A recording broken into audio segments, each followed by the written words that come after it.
Children's Trust, and I manage one of our initiatives, which is out of school. And the Children's Trust is an organization that provides funding services.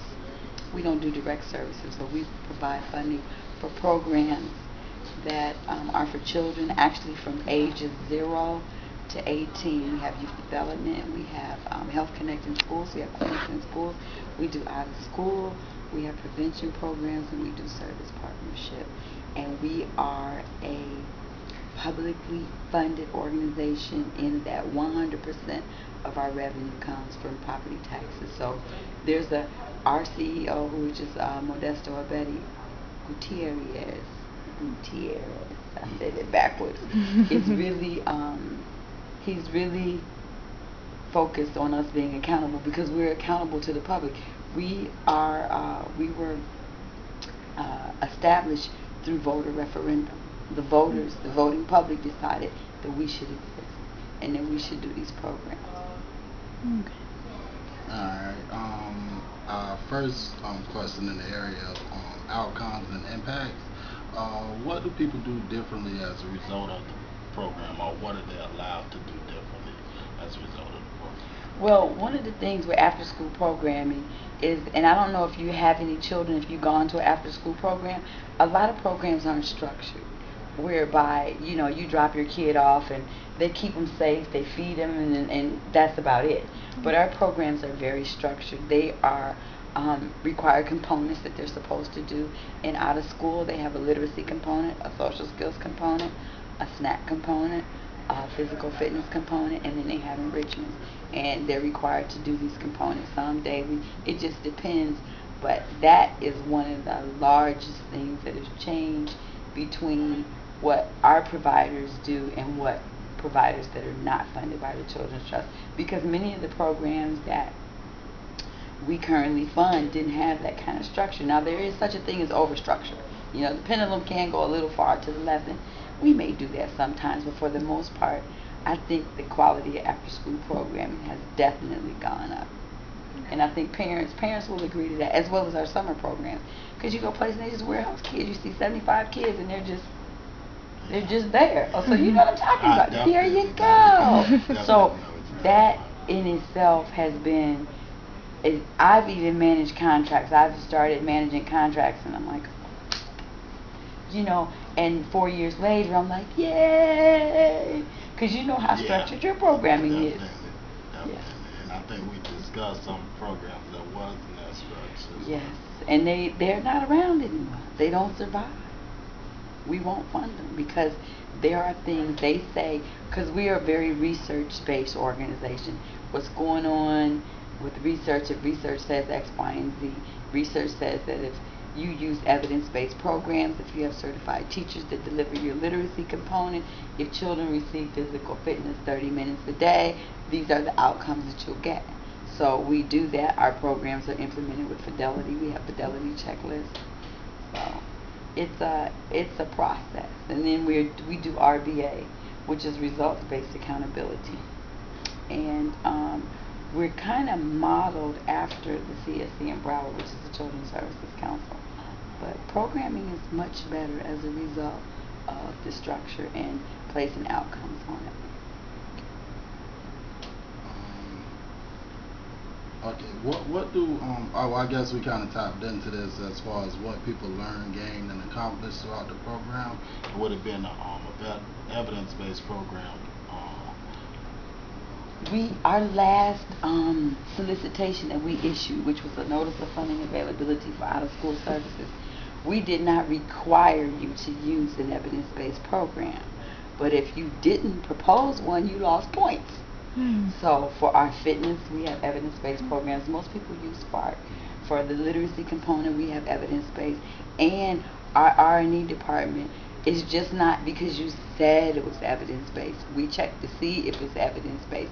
And we'll also allow some research-based programs as well, because it's expensive to get your program qualified as evidence or research-based, because you have to pay somebody to do the research and to see the outcomes and to do all the statistical modeling. It's kind of expensive, but for all of our initiatives across all of them, not only in the one I work in, but they must use evidence-based programming. And if they don't, we don't knock them for it, but we are judicious in our funding. You may not get funded if you don't propose evidence-based programs, even for our service partnerships, because in our service partnerships, they sometimes do home visits, and they have to use evidence-based program models for their home visit and case management services. And it's one of those things, I think that it's worth it. I'll give you an example. Previously, in another career life, I worked when welfare reform first came out in 1996. I worked with the organization and managed the money. We had like $240 million of money, and we were taking all of these families that were formerly receiving temporary assisted needy families, which is TANF for welfare, and moving them to the workplace. We didn't use any evidence programming, any evidence base. We had fly by night. You come in, because it was so much money, and the outcomes were not that great. And then as we achieved success and got experience in what we were doing, we realized that, hey, you need to use something that's been proven that it works. And when you go to evidence-based models, your outcomes, it's just better. It just is what it is. That's how it is. So it does work. It costs more. It works better. Something that's proven, normally does. Who participates in the activities, and is it equal access as far as the programs that you all? Absolutely, taxpayer dollars equal access now. Demand far exceeds supply. Well, you know that. Yeah, definitely. I just as an aside, because this is funny. In one of Miami-Dade Parks departments in Leisure Lakes, they have a park. I actually paid for off-duty police officers to keep the parents in line, because they was fighting over them few little slashes. My son camping out overnight, because demand in certain areas is just that big, and we only have, and it's not, for example, the location only has a capacity for so many kids. If we gave you more money, you couldn't serve the kids because your facility doesn't have the capacity to do it. But there are probably about maybe 75, 80,000 children, and that's probably a low number, that need after-school programming. We have about 13,000 slots. Our youth development services are the same. They're even less money, and then we have things from 0 to 5. But the demand far outstrips the supply, and it's universal access. They are taxpayers' dollars. If you live in Pinecrest, you can come to our program. If you live in Overtown, you can come to our program, and there is no difference between.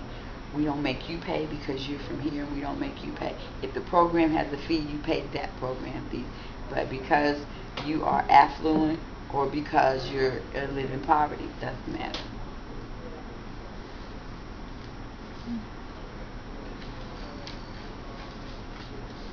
Okay. As far as the program goals and objectives, how are they established? Well, we went through a process, and I don't have any of the books, but I'll give you some before we leave. But this is an ongoing process. We're governed by a board. We have a pretty large board, and they set our priorities. We go by results-based accountability because we have outcomes by initiative, and then we have outcomes by the organization. But there's an entire book of results that we look for. Okay. Children safe and secure, children in healthy, happy families, raising strong, resilient children, and it specifically outlined exactly what it is we do. And it's an internal, external process. Internal in that the board gives the staff the directive as to what to develop, and the staff does that and takes it to the board for their review and approval. And we have an annual report that we issue every year, and we measure. We are a data-driven organization. I will say that emphatically. We are a data-driven organization. We have systems. We run reports. We run data because we have a lot of PhDs that work here, and they are data-driven. So we have data. You want some data? Abra called me the other day to see if I had data from 2004, 2005, and this is 2012. So now we don't go back that far. But yeah, and we mine the data to see if the results are there, if you're meeting your outcomes.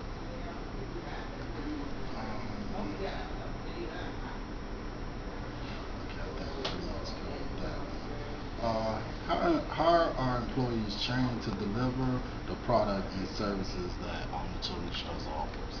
How are employees what? How are they trained to deliver the services and products? We have some very highly skilled employees. We usually come here knowing what to do, because if you don't, you go baptism by fire. There is an expectation that you kind of know what to do, but you're trained on your specific initiative. It depends on what it is. Like in youth development, I would need to know, what their evidence-based programs are, what their systems, what system they have to use, and what data they have to input. But other than that, not a whole lot of training. I mean, you get trained on the systems and things like that, but you need to know something too. We don't have a very young workforce here. Okay. Our median age is probably 40. Okay. And that's unusual. Yeah. Yes, I was a little shocked. It shocked me. Most of our young staff are administrative assistants, but all our contract managers, the average age is probably higher than. We have 1, 2, I can count 1, 2 contract managers under 30. As it. And what would that be more so based on experience that's needed? Just how it is. And I've never worked in an organization where the majority of people had a master's degree. A lot, we've all been directors of this or that or this, and they wanted highly skilled folks, so that's what they had. And you can turn that off. I'll tell you what they do about the skills. Yeah. But we have a highly educated and talented workforce. And that's a double-edged sword. It really is. I can imagine. A whole bunch of cheeks, but not enough engines. But I really like what I do. I think I do. As far as myself working in the public sector, I think you have to, because a lot of times the compensation for what you do, you just gotta have a feel for what it is you do and enjoy it. I've been a public servant my entire career. I was a big for 15 years. Oh yeah? A public servant my entire career. I think I did go into the public sector, and I was like, I don't want to, because they think they own you. I had a serious issue with that. Like, no, I work for you. Yeah. There's no ownership here. And and I always said I wanted to make a difference in someone's life, and I've been able to do that, professionally. So it's a good thing. And at this point, in this economic times, basically, as long as you pay your bills, you're doing really well. Pay your bills and feed your family. Put some gas in your car. You're good. Yeah, I mean, more. That was it. Oh, I'm sorry. Well, she said she had a few questions. I know she's a little shy.